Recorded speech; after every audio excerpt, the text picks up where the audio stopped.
ஜப்பானியர்களுக்கு மிகவும் பிடிச்சது பார்த்தீங்கன்னா மீன். அந்த மீனை எப்படிலாம் பதப்படுத்தினா என்ன மாதிரி ருசி வருதுன்றது அவங்களுக்கு தெரியும் டெக்னிக். முதல்ல இந்த டெக்னிக் கண்டுபிடிக்கிறதுக்கு முன்னாடி என்ன பண்ணாங்கன்னா, கொஞ்சம் மீன்களை கொண்டு வந்து டெஸ்ட் பண்ணுறாங்க.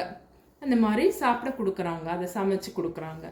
அப்போது சிலவங்க என்ன சொல்கிறாங்கன்னா, மீன் நல்லா இருக்குது, ஃப்ரெஷ்ஷாக இருக்குது, ஆனால் எதுவோ குறையுதே அப்படின்னு சொல்கிறாங்க.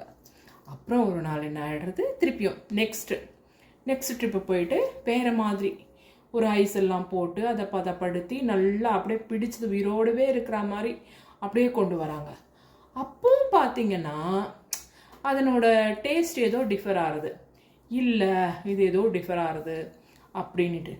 அப்புறம் தான் யோசிக்கிறானுங்க, ஓகே இவனுங்க என்ன பண்ணுறானுங்க, பிடிச்சி கொண்டு வரதுக்குள்ளே என்ன தான் பதப்படுத்தினாலும் 2 நாள் ஆயிடுறது, ஓகேன்னுட்டு உயிரோடு கொண்டு வரானுங்க. அப்பையும் அந்த டேஸ்ட் மாறுறது. என்ன பண்ணலாம் அப்படின்றப்ப பார்த்தீங்கன்னா எப்படியும் இந்த 2 days அந்த இது வருது. அப்போது ஒருத்தன் யோசிக்கிறான், ஓகே அப்படின்னு சொல்லிட்டு நெக்ஸ்ட்டு ஒரு இது கொண்டு வராங்க. அந்த மீன் செம்மையாக இருக்குது, சமைச்சா என்னன்னு பார்த்தா ஒருத்தன் அப்புறம் அந்த இது டெஸ்ட்டு பாஸ் ஆகிடுச்சு.